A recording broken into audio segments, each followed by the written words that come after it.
They step into the biggest shows with the biggest names, and sometimes they get written on or off in a moment's notice. It's time to find out all the dramatic details of what it's like to be a guest star. With your host, Pete Ferrero. You were asking me a deep question. I mean, I don't know if it's deep, but I think people like to hear these things. You know, there's actors that listen to the show or whatever. And you said before, there were times when you didn't have a job and you were like, I don't know what I'm going to do. You know what I mean? I don't know how I'm going to pay the mortgage and all this kind of stuff. No mortgage, even at the time it was rent, you know. But rent then, or whatever, you know. But then mortgage, yeah. Sure. Yeah. So what is it? What is that space in between? You know, what is it? How do you get through that space? You know, how do you get through that time of not knowing, or I didn't get that job, or whatever it is? What's your belief? What is your sort of, how do you get through it? You know? Yeah, a lot of it gets to be, you said belief, has to be faith. You go through these things, or you think it's all done and it's all over. I mean, you think of that. I was bummed that I lost the Broadway show closed in one night, and in a few days, I'm on a field. Yeah, that is a good question, because a lot of times you can get down in the dumps, or like go through periods, and someone will say to you on this, so are you still acting? Sure, right. Yeah. Captain Cranky, my friend Brian, one time we had an experience. We would always go, he'd find these great like Indian buffets or Chinese buffets in the village. And we were walking through Washington Square Park, and there's a Yankee guy in a Yankee hat. He's like 30-something guy, and this is 20-something years ago, I think. And he's like playing with this kid, and it's a nice thing. He's throwing a ball against the wall, and it gets where I get it. And I go retrieve it and give it to him. He goes, hey. And he starts saying all these great things about me. He says, you're great, you're this and that, whatever. You know, I'm walking on water. Whatever it was, I get, you know, I'm great, you know. And, you know, and I don't mean that message. I know what you mean. I know what you mean. For the purpose of the story. And then he says to me, so do you still act? Right. Are you acting now? You acting now? Something like that. Some great line, you know, and he didn't mean it. And my friend Brian, who's kind of not exactly that, but the size of like a Richard Dreyfuss sort of look, you know, but a more like it could be a classical music conductor from the 1800s, the way he looks, but he's also a street guy too, background. You know, one of those guys, their name was probably Rosa, and it was changed to Rose or whatever. It's classic, you know, out of Brooklyn and grew up in Bridgeport, but the probably top 3 most educated people I know, and just about everything, and great. And he looks at the guy with perfect timing. And the guy says, so are you acting now? He goes, not unless you have a camera up your ass. And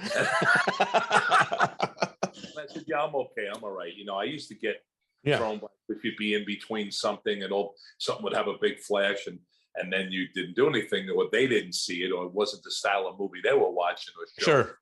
And my friend Brian later said to me, so, you know, it's like they call it the Buddhist middle path, I think. He said, if you buy into the highs, get ready to buy into the lows. So he said, don't buy into either. It's the old school theater thing about you're never as good or bad as your reviews, you know? And that's part of it. And, you know, there were like, at one point, different jobs I did, or just ready to, that's it, I'm going to go try to teach or get a job. Maybe I'll work at one point, you know, in the beginning, civil service. And it's crazy. It is. And it's hard to impart to people, because you really go on these things that they say, you're great, you're wonderful, this and that. And they don't connect for whatever reason. And you can start going into self-doubt. It is a deep question, you know, and I try not to, you know, there's so many things now out there, you know, the secret to this and that, or manifest. Sure. But there are like a lot of really, I mean, you can go back to Lao Tzu, or even, you know, what Wayne Dyer would quote. I mean, these are things that are not new under the sun. You could take Buddha, Jesus, all of Muhammad, it, about a lot of things, you know, as philosophers. You know, I'm not pushing anything on anyone, but if you I think it comes to that point of having a certain faith. I mean, and then someone it's going to say, oh, what are you, like this or whatever. No, but there is you can call it anything, whatever names won't offend people. It's faith in the universe and life. And then also faith in yourself that you've done the work. I remember this actor from the Actors, Joe Ragno, I did one of my first plays with in regional theater. He said, Mikey, you don't get the job and then get ready. You get ready and then the job comes,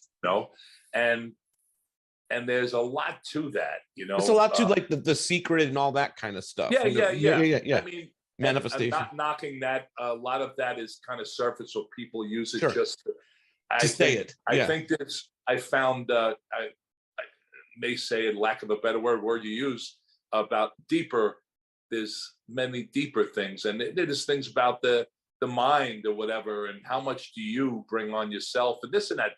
Taking responsibility for yourself and being the best you can be, but it's really true. You can't, as my manager said, we can't control the weather.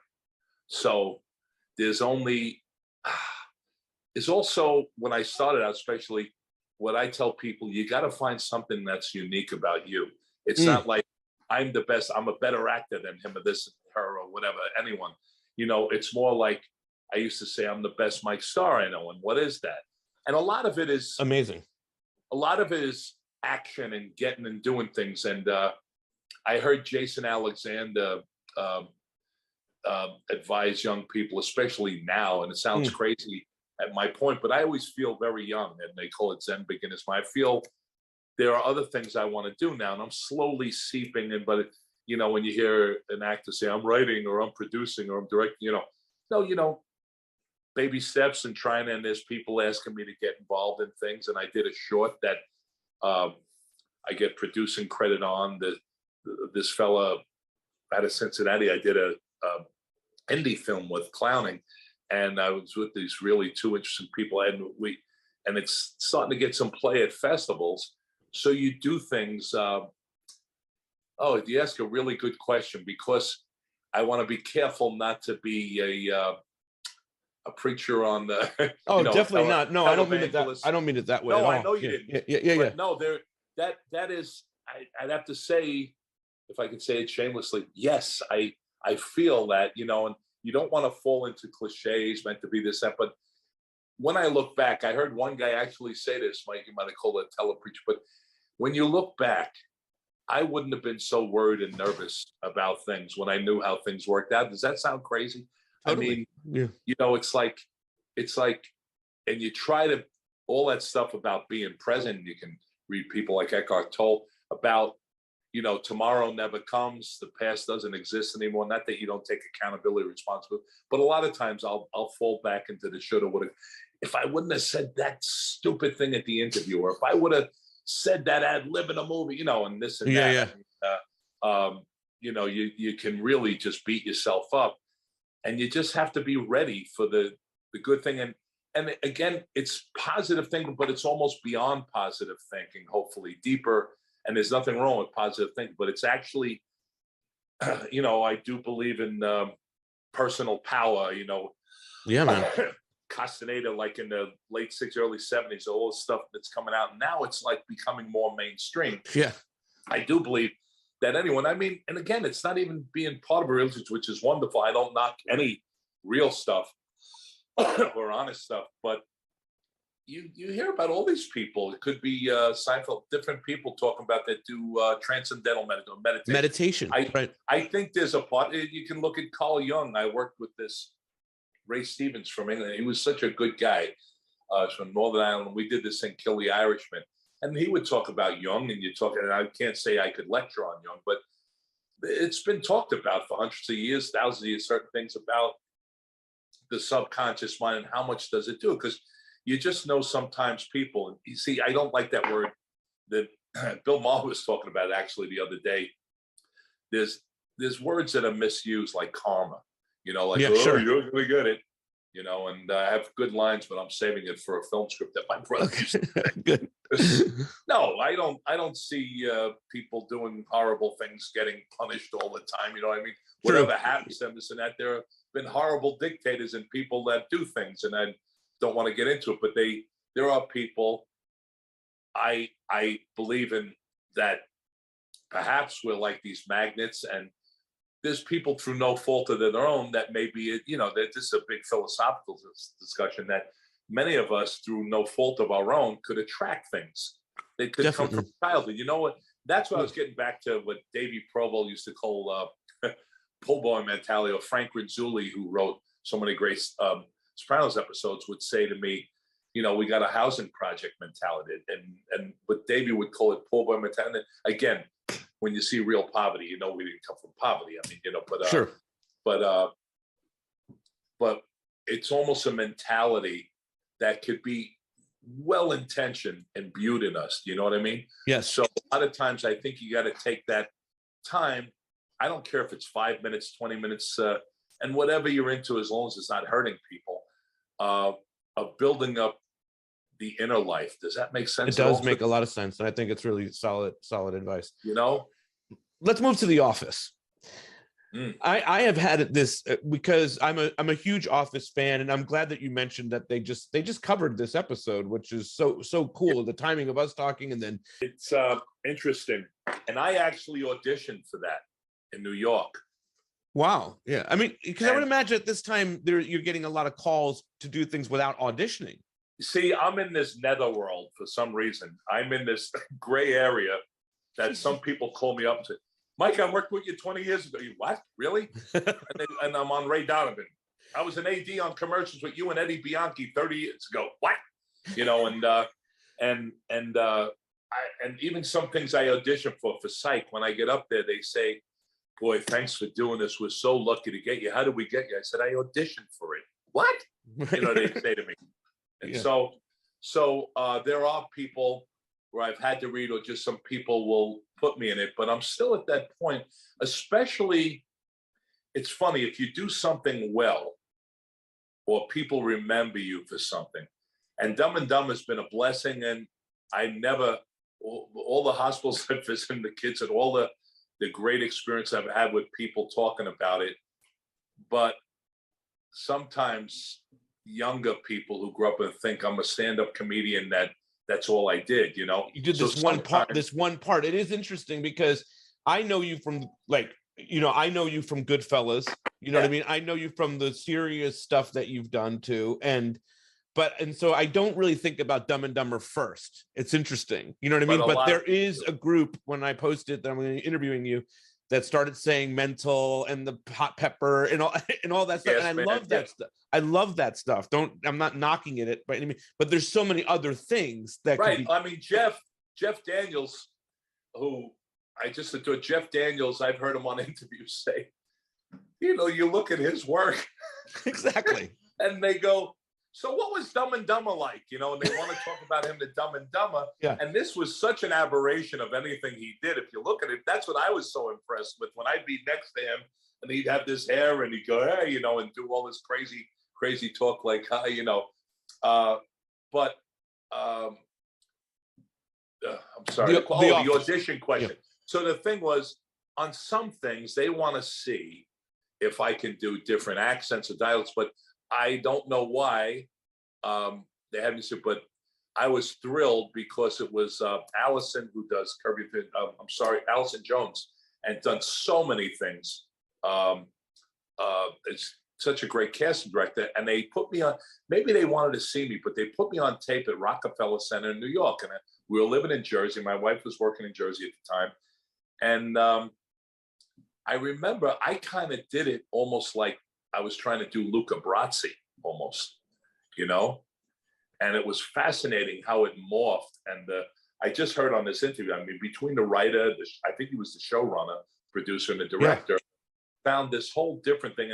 And Steve was always very helpful with things. And when I got there, he kind of told me the style. And I think I had met him years before, worked on a pilot that didn't go, and briefly met him, but he was saying, you know, we do this thing with you. I said, yeah, watch the show. And, but they put me on tape.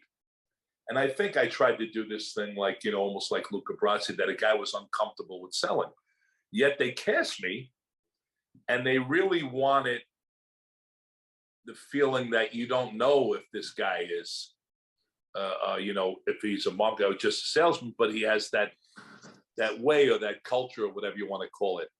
And the weird thing was when I got on the set, the director came up to me, and the three leads are there, right? Those three guys. I mean, you're in the scene with Steve Carell, Ed Helms, and Rain Wilson. Rain, Yeah. So there I am, and believe me, I mean, not that I was intimidated, but here is a show that I enjoy watching. When I went to Bulgaria, the assistant editor got me into the Black Dahlia. I remember I traded my Seinfeld DVDs, and she gave me the English office, which I just love. Also amazing. Yeah. I'm a Ricky Gervais nut for extras. It's my favorite, one of my favorites ever, and on a lot of levels. But I knew the style somewhat, but this is the weird thing that happens. The director says, "Can you do me a favor?" And I was convinced I was being pranked. The boys, can you explain to them, because they don't understand gabagool and all that stuff? I said, "You're kidding, right? I mean, are you just playing?" So I go up to the three and I say, "Listen, guys, I'm I try to be as humble. I'm happy to be here." He said, and I don't know if you guys are even interested, he said he wants me to tell you about gabagool and what the meaning and all of that stuff is. And they kind of looked at me like, yeah, they seemed interested.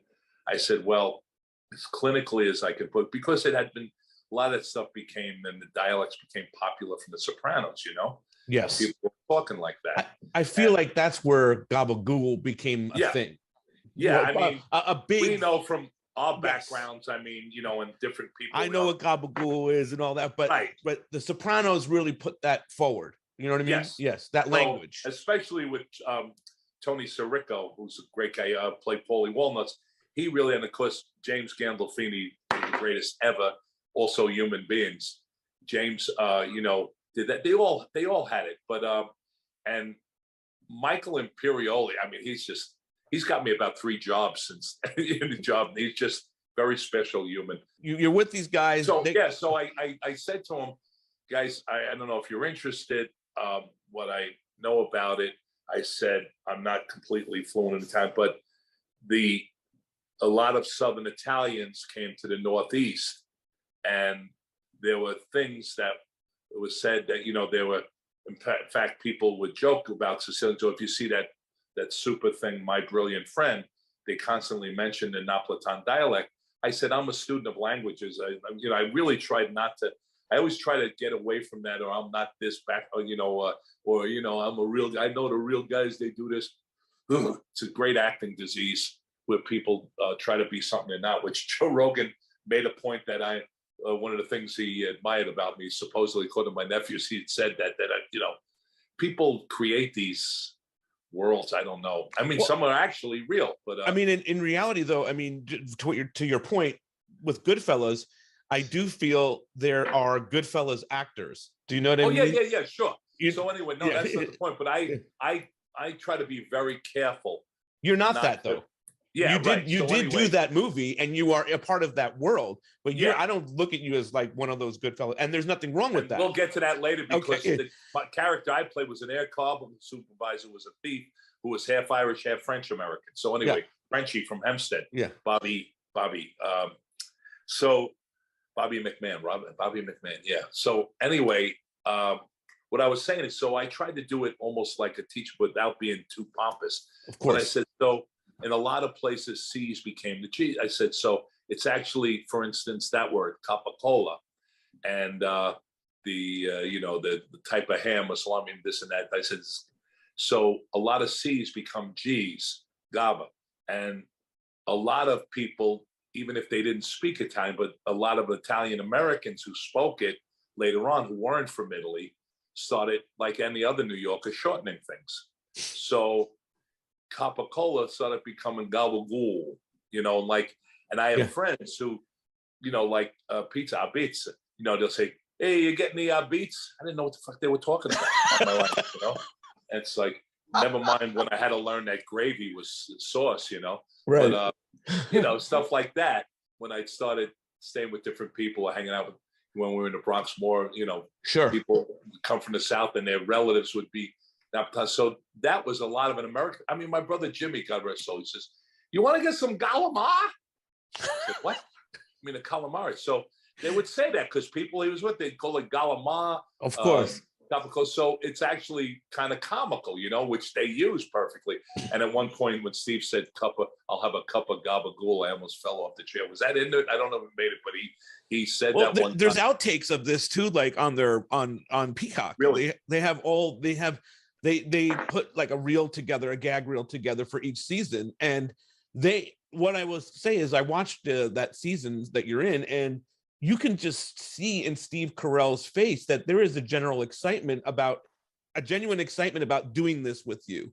I'm so glad, because sometimes he started like laughing, and he's what he is, you know what I mean? And again, he's a Second City guy, he told me. I mean, I like when he did Sunshine. I mean, he's really a special talent, obviously. And everyone you meet on the set. And it was nice of these ladies to say nice things about me, your experience, though, just to ask you, your experience was the same. It was a nice set. It was a really awesome experience. Oh yeah, they were very helpful. And he's off the wall at Dwight. Dwight, yeah. And he asked to sit and have lunch. And at one point, he said to me, "So they couldn't find an Italian American actor in California, something like that." I went, "Oh." So I wasn't sure where he was coming from, but it was funny. He had an offbeat, sense of humor. I said, "What makes you think I'm Italian American?" I just said something like that. I said, "I might, I said I'm a few things, but anyway, but I tried to be clinical, and it's funny, they ran with that. And then I almost ad-libbed some things and decided not to, but basically I only ad-lib when they asked me, like he said, "Listen, can you make a comment about the booths?" So I don't want to take any credit, because the writer was so great. So I do say, what is one of those half booth things? Doesn't know what it wants to be, something like that. I said, yeah. And then the whole idea, they wrote that if it's not on the site, send it back.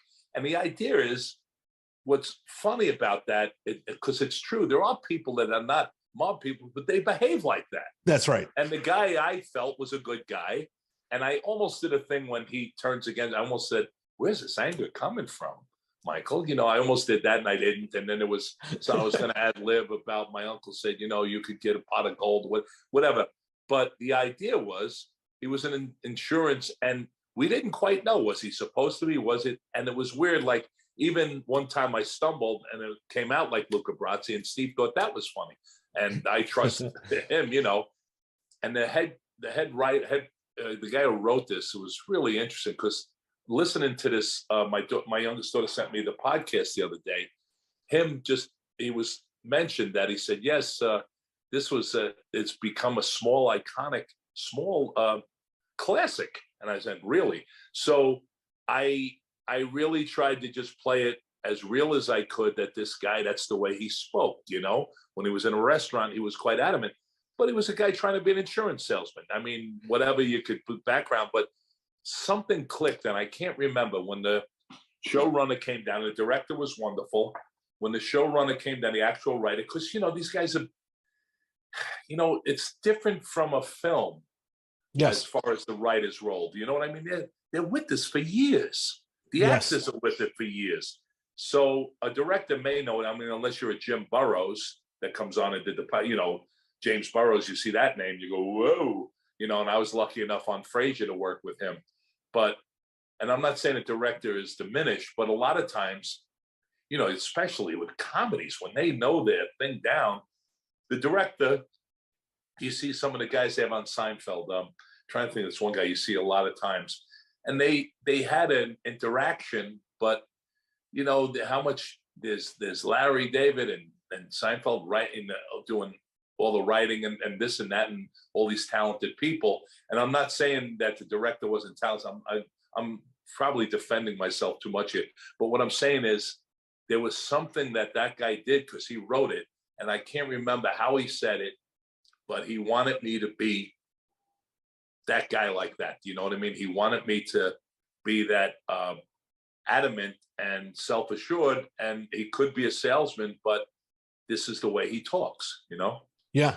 And it's interesting too with the character, because at that time, Sopranos was already kind of like a thing, you know what I mean? Yes.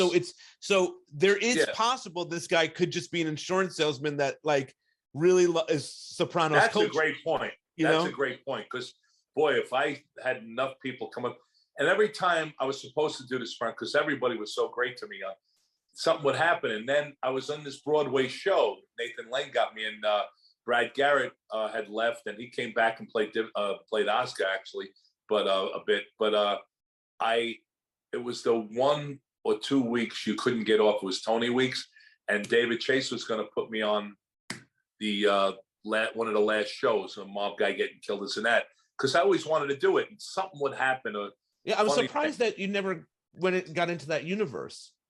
What happened? There was a few things that happened a few times, and it's not like anyone, they screwed me. And it's not that at all. Right, yeah. There was one time, there was a character that Frank wrote to me, and they went completely the other way, and it was super. It was a recurring guest for a while. There were characters that would just be right. But I also got the show Ed around the same time. Yes. And I had read for Vinny, who was perfect. I think I read for Big Pussy at one time, but they said, be on something. And actually, David Chase always was very kind to me. And my friend Frankie wrote the first couple of years, who's a nut, and great friend and brilliant. And Frankie is always wanted me on the show. And Terry Winter's a friend, I met from Frank. And it wasn't like anyone was trying to block me. It just something would happen or would go, and then, or I'd be doing something. And I'm not saying that we need him, And I had a good relationship with everybody. Steve Sharippa. I remember when he first said it, the different people. And I think that David Chase, who just gave me so much respect, when I had read for one character, he said, I expected nothing less.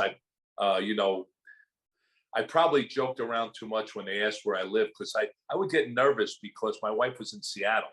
Right. And a lot of times they didn't want to fly, Of course. And I don't know, I made a joke about being America's guest, and I should have just said, I'm right here in the Bronx, because I had places, Right. and I did. I had my friend who was a mounted cop, my friend Ray Stein, and I used to that area, and I would be there. Even when I did Ed, I stayed there and took over the place for a year. But up in Riverdale, but I can't, like, it's not like, when people say meant to be, whatever, maybe it wasn't, but there were times almost, and everybody, I did the movie Summer of Sam, and James Gandolfini, and I had met him before. We had talked about Frank. I met him in an airport, but he came up to me and he said, it's like one of the nicest things someone can say to you. He said, you're acting. He said, your work, he told me, no, I love it. He was very complimentary. And he said, but I got to tell you something. Everybody on the show tells me what a great guy you are. And I said, awesome. I prefer that. I'd rather be remembered as that. A solid actor, fine. Do you know what I mean? I'd rather be known as a kind or great guy. And it's not, I want to be liked and everyone just no. That, I was a stand-up guy, hopefully, and this and that, because sometimes I say stupid things, and I go, oh, that didn't come out right. And I didn't mean, so it's nice to hear. And he was a special being. I don't know if people realize how much he helped all the other people. I interviewed Jamie Lynn Sigler, and she said exactly what you said about him, that he made sure people got paid. And for her, she had in a battle with MS, and he was, yes, that's and right. so he was very caring and there for her when she was going. Can't be any nicer than him. Whatever demons he had or whatever, or why they choose to did that when he passed away. Whatever he was doing, no fault of his own. You know what I'm saying? Like, caught up. We all have some things, but he was just one of the kindest people. But it's funny I was doing The Odd Couple, and people would take off all the time, or they'd take vacation. I never took off, except for my daughter's graduation from grad school, speech pathology, and the pediatric, and I took one afternoon off, I think. But I would have gladly taken off. And they said, oh, this is Tony's week, and the show's being reviewed. I went, oh, great. And then there was a possibility, a few people in the cast said, you're going to get, they actually had, I thought it was a joke, a replacement Tony, like And what happened was I had come into the show, I think, this January 5th or 4th or something, whatever it was. I didn't qualify. I'm not saying I would have got it, but people, they wanted to nominate and put me in, and they said, no, we can't, whatever. That's nice. But I was doing, that was the Tonys, that was the 1 week that I was going to work, because I would have liked to just done something, you know. I mean, I always, Yes. and I made that clear to people. I actually had an idea, you know, yeah, they need Mike Starr's idea for a show. But if you ever see, there's a great movie, Brendan Gleeson, one of my all-time favorites, did, called The General. Yeah. And it was about a guy in Dublin, lived in the projects, who was a really interesting second-story thief. And it morphs into a famous actual, it's a funny movie in some way, but an actual famous art heist, you know, and then how he gets killed and others, whatever happens to him. But I said, I would love to be, what would you call it, a lone wolf, a renegade? I'd like to play an Irish guy. Yeah. Which actually, you know, did happen in this and that, where I'd like to be the guy, but he was like so independent and such a nut, you know? Yeah. And, but, you know, I wanted to, and just things happen. And listen, believe me, I was working all around. It wasn't like I was sitting at home going, why don't the Sopranos give me a chance? Right, you know, exactly. Yeah. But And I mean, we're I'm sure like it was just a matter of circumstance. You know, they would have loved to have you. You would have loved to have been there. You were working on this. Nice they didn't have this, you know, whatever. Yeah. You know what I heard? I heard a nice thing David Chase had said, because I have so much respect for him and his writing. He said something, because I don't know if people know his whole history. He had said something that I had heard. I don't know where I heard it from, Frank.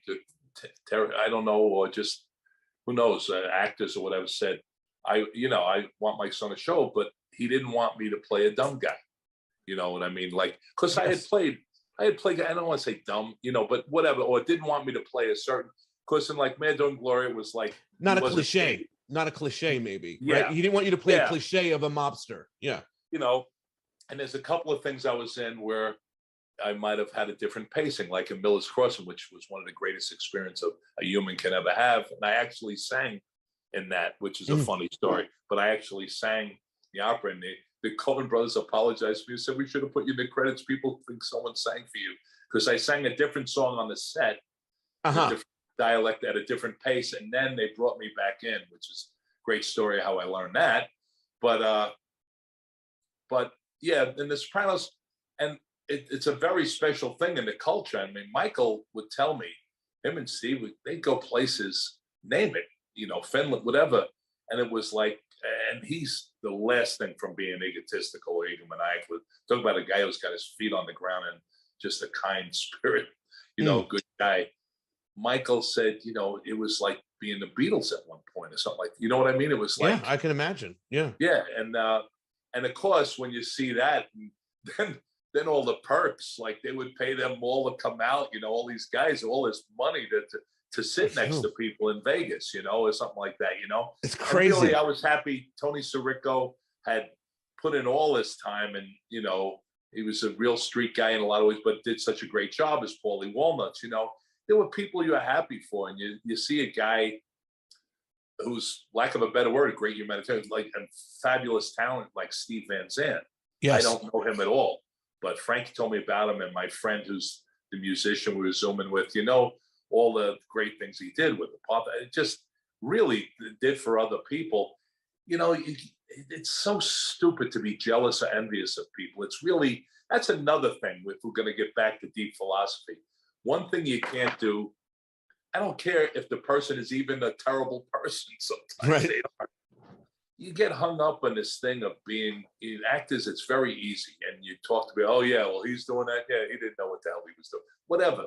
You gotta, you know, you really find the people that are happy for other people's success. You know what I mean? Yes. I mean, I may sound like a Pollyanna thing, but all of those things I think work, because I think those are things that go back. I mean, if you really, to me, correctly read certain people, even Jesus, you know, like you don't have this harboring resentment, you know. And there are times I realized when my kids were younger, one point, and I was out, you know, you're out there doing things, and then maybe you do know someone's not the nicest person on the set, or see them being mean. whatever it is, or maybe they were a jerk to you, something like, who knows, or you thought they were, you perceived it. But I remember my kids when I was starting out, they're watching something, they said, oh, is this someone we're not supposed to like, Dad? And it was like ice water on me. Yeah. Am I really like that?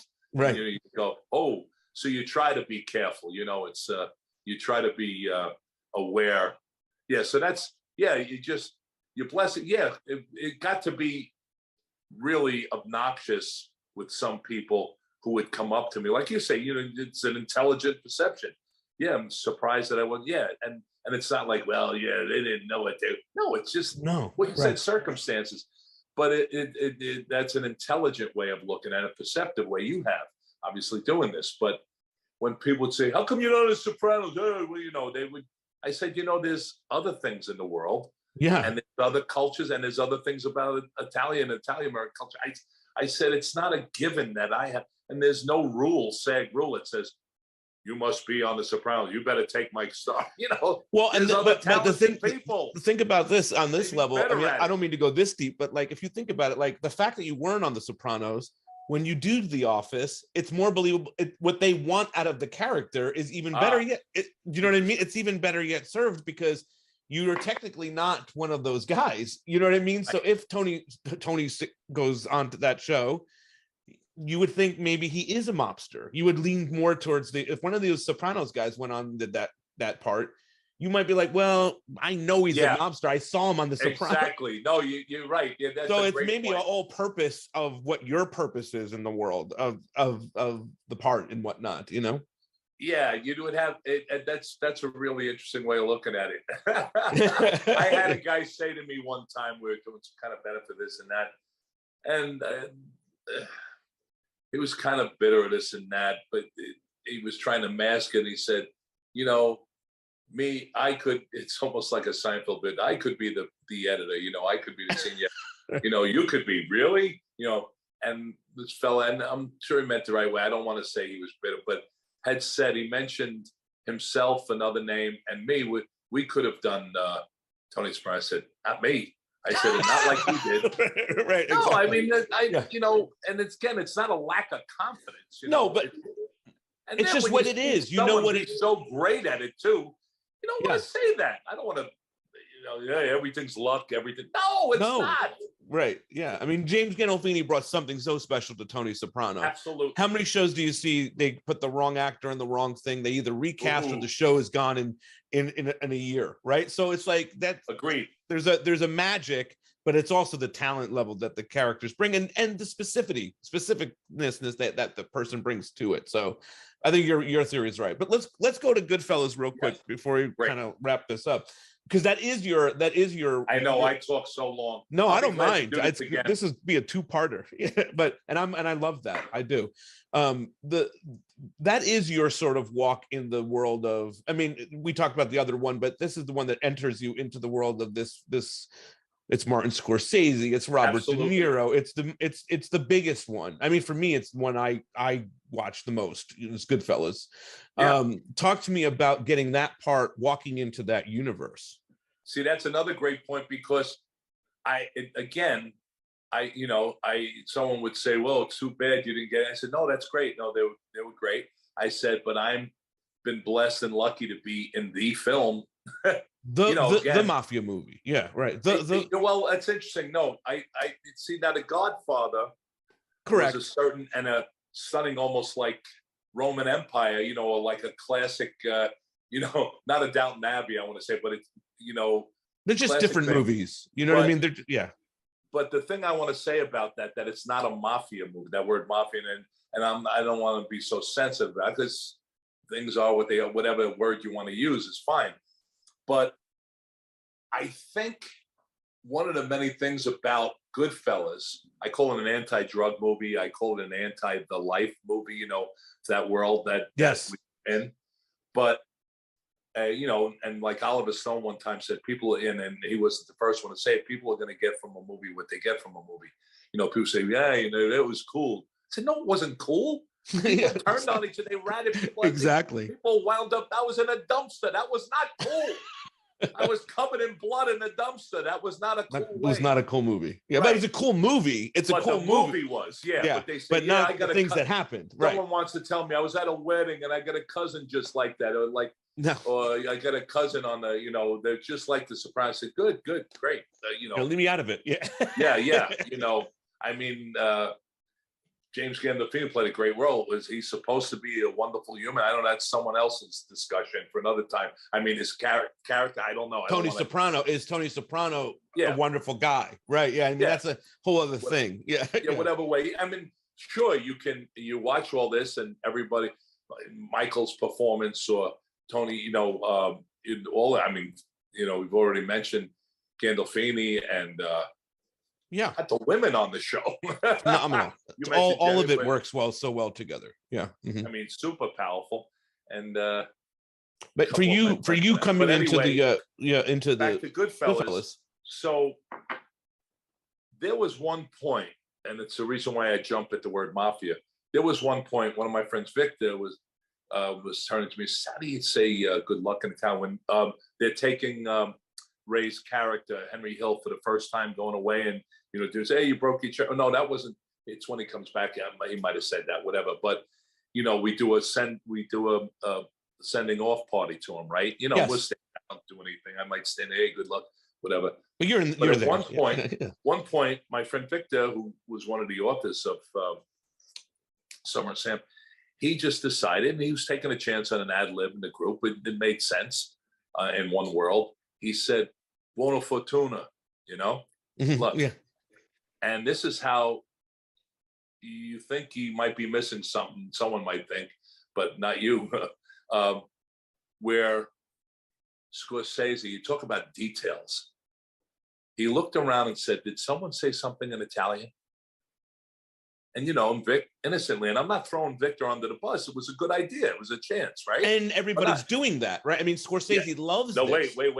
No, not in this movie. That's why I got to tell you, it's not everybody. Good. Listen, this is very very important point. Yeah. So I don't know if you got to shut off soon, but I'll tell you this very important. No. So I remember Scorsese saying, no one speaks Italian in this movie, but Frank Silvero, who spoke Sicilian. And he said, because I think, my opinion, I can't say I heard him say it, it wasn't an Italian mob movie. Paul Sorvino, yes. Vario, was that his real name? But Vario, or the name of the movie, I can't remember. But yes, he's the higher guy that they have to answer to.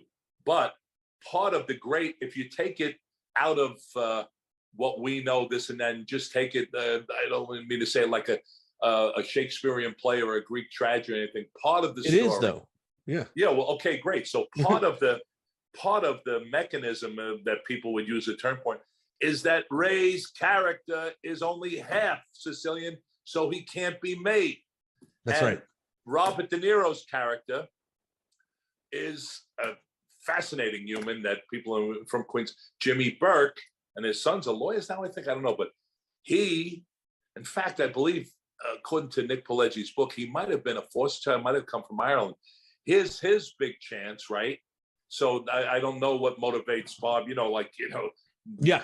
I'm not going to say what it was is underneath, but I'm thinking in life and in the script or whatever, the story of it, that he's not allowed at all. He's a real outsider.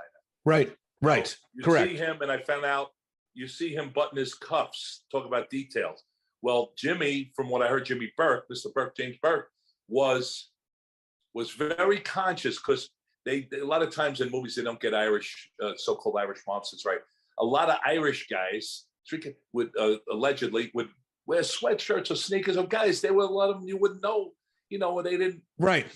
Stereotypically, they weren't natty dresses, and from what I heard, Jimmy Burke was very aware about being among Italian guys or whatever, Italian American guys. So you see little touches like Robert De Niro straightening out his cuffs. Do you know what I mean? I do know what you mean. Yeah. So specifically, my character, people say, you played that mafia guy. I said, no, he was an air cargo. So I had lived security because there was none. if you hear Ray say something and you read the book, there was this little guy who was a wannabe military guy, and Frenchie was an authority figure who would just, as this one detective would just love stealing. So this fellow one time, who became well known later on, but told me, he said, Frenchie was known to walk up to someone and say, "Hey, you still fucking your wife?" And the guy would, and he'd go, "Hey, give it this." It was just virgin territory to her as far as stealing. Yeah. Idlewild, it was ridiculous. So he was stealing stuff all the time. That's why he was brought in, because he set up the Air France heist. Everything I said, I got from the book or this detective or Frank Silvero. You mean Silvero beforehand, you when you were researching the character, you dug into some of this, or oh or yeah, no? yeah. Oh, I read the book, but this one guy came up to me on a set and he said, "Boy, you are like him, this and that or whatever," and started telling me stories. Yeah. And I mean, I know I'm not a 2-hour part in it, but it was evidently it's an important part to people. And we went to the screening where people like really came to life. I'm not that they did everything else, but they kind of laughed when I came on the screen of this and that. Frank Silvero, I was lucky enough to be with Charles Scorsese and Frank Silvero. Frankie played Frankie Carbone, by the way. Yeah, I know. Was also okay. Yeah. Who played he played in Godfather 2. He spoke Sicilian along with God rest so Bruno, who Irish guy from the West Side, I think, and it was just you just felt he was Sicilian. You know, Yes, he was just tremendous, and Robert De Niro and them speaking Sicilian.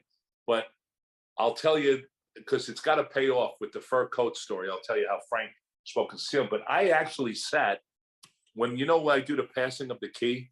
Yeah. He comes in. Well, I had to do this like being casual. Pesci broke my balls all night. We were out at JFK. In fact, some crew people would step over this thing, they get fined. We weren't allowed in certain areas. So we were sitting in a diner outside the airport, and the stories that Charles Scorsese and Frank would have, and they do the punchlines in Sicilian. It's like Robert Klein's bit about being up in the Catskills when they would do the punchlines in Yiddish. He goes, "What happened?" 10-minute jokes, but they would tell stories. And Charlie Scorsese was really fascinating.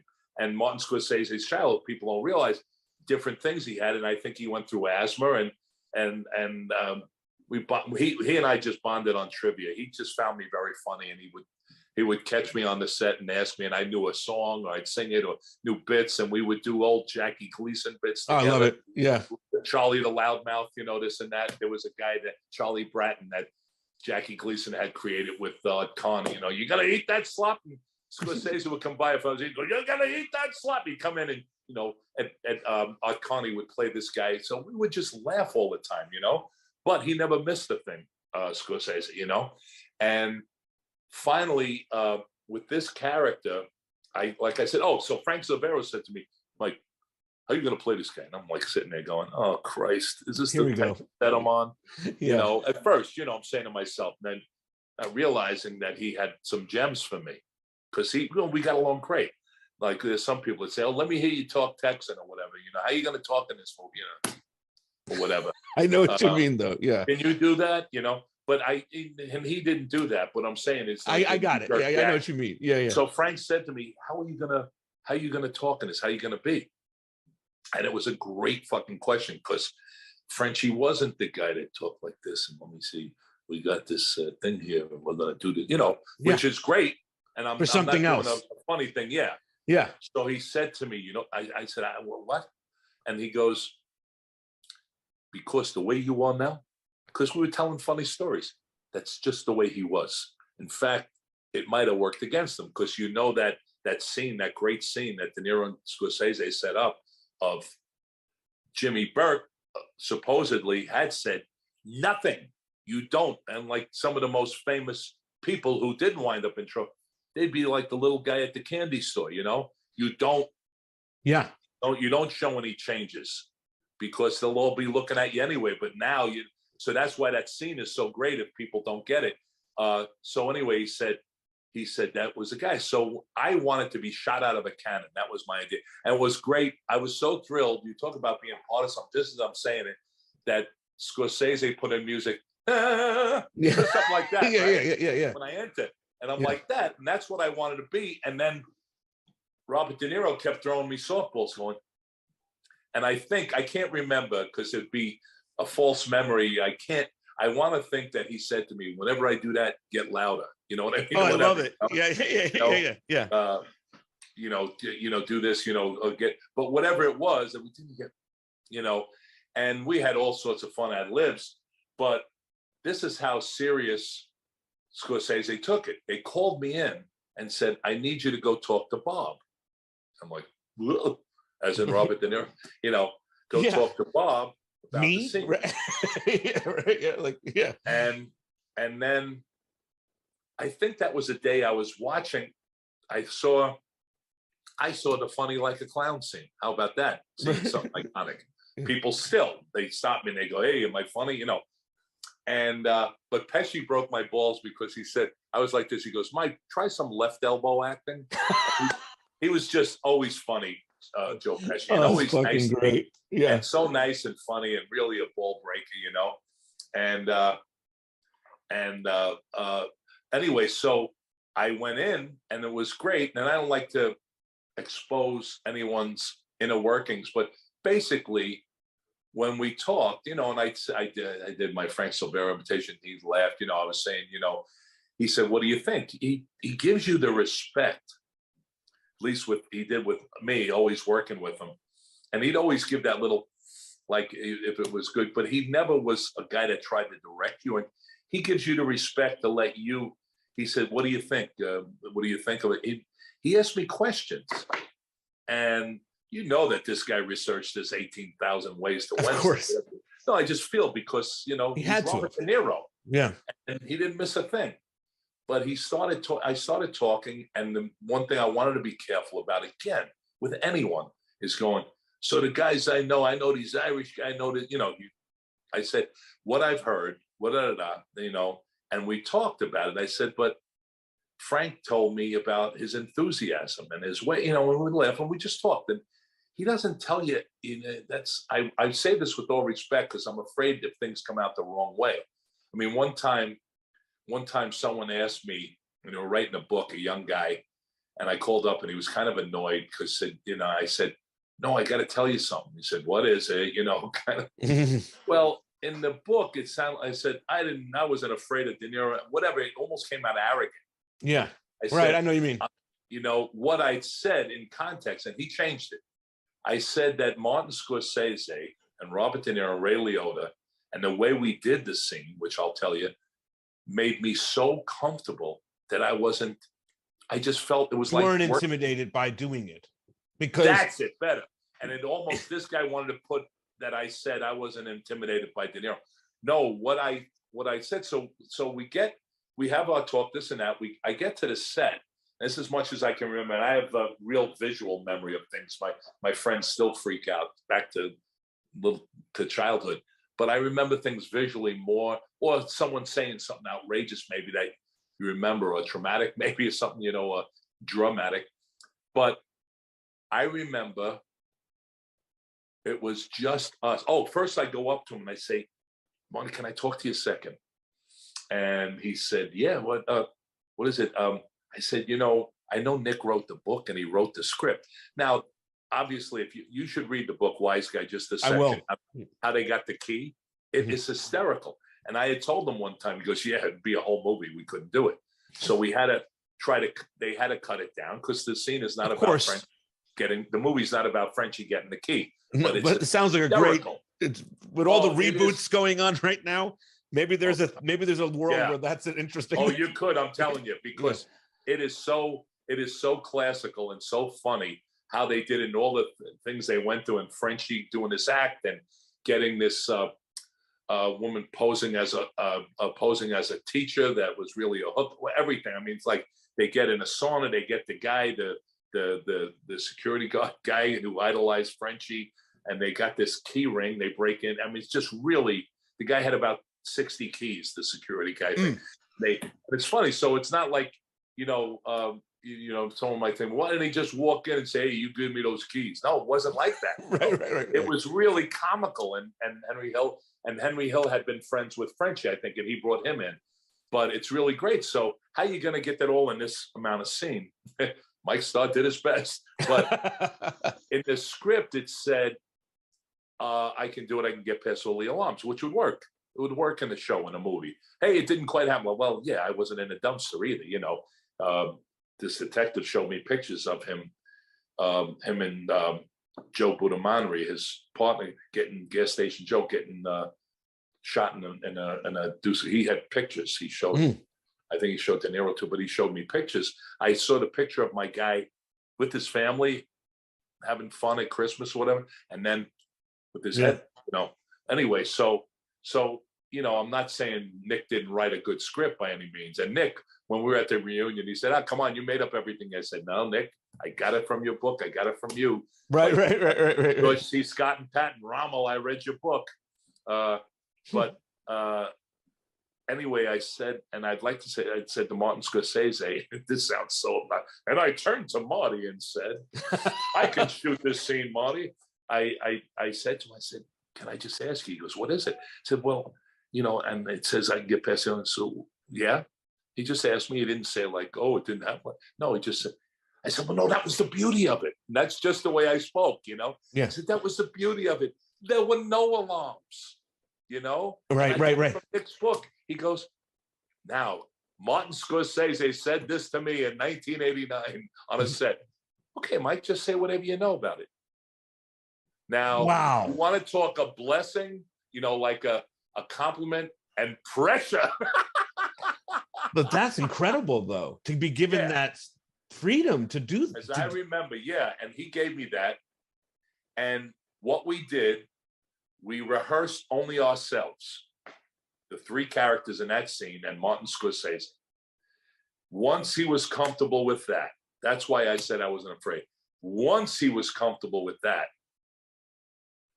then we had department heads. This is how I remember it.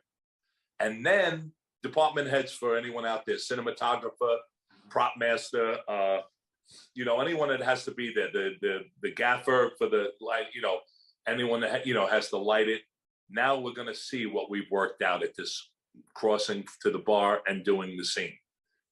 And then finally we get to the stage of everybody watches now, and then we shoot it. That's how I remember it. So that's how much was put into that relatively small scene, right? So there's a moment where it's just you, De Niro, Scorsese, and Ray Liotta, and you're going over this bit of what you saw and all that, and you're finding it together as in a rehearsal. Yeah. Mm-hmm. And then what happens? And I can't remember how much was done on the, as they say, on the day, the actual shooting. Sure. You know, there'd be things like they would say, "What's security?" And I want to say, I don't remember if I did it at that time. You're looking at it, but Ray said, "Mike," and then Scorsese said, "Just let Ray get in," because when he says about security, look at that. There's a point where Ray has to say, "Yeah, there's this little square badge guy," or some comment, and I hope I didn't blurt it over him, but you know, said, Ray's got to get that in about the security, and Ray said, "I just have to say," it's not like Ray goes, "You know, I got to do this," you know. No, right, no, exactly. "Mike, I just have to get that in, okay?" I said, "Yeah," and I hope I gave the space, but he was such a force, Frenchie, right? And here he was, you know, I mean, Jimmy Burke had some reputation, what the older guys told me in Queens, this and that. Not, I don't mean nasty Baker, but I mean, it's not a guy you just go, "Hey, how you doing, pally?" You know, but he knew, as they said, you know, that he was an earner, that Frenchie would accomplish these things, and it was great. They were thrilled, and look what happened with Air France. So we start doing it. All I remember is at one point, when he says security, look, I remember at one point, it was on the day I went, "I'm the commandant," because he worked midnight to 8. That's why he was able to steal so well. Right. You know what I mean? There was nothing. And all that stuff was true from Nick's book. It was a Jewish holiday on Monday.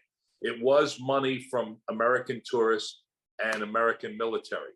So finally, when I said commandant, Scorsese said, "Cut." He goes, "Mike, commandant?" So I go into here I am again.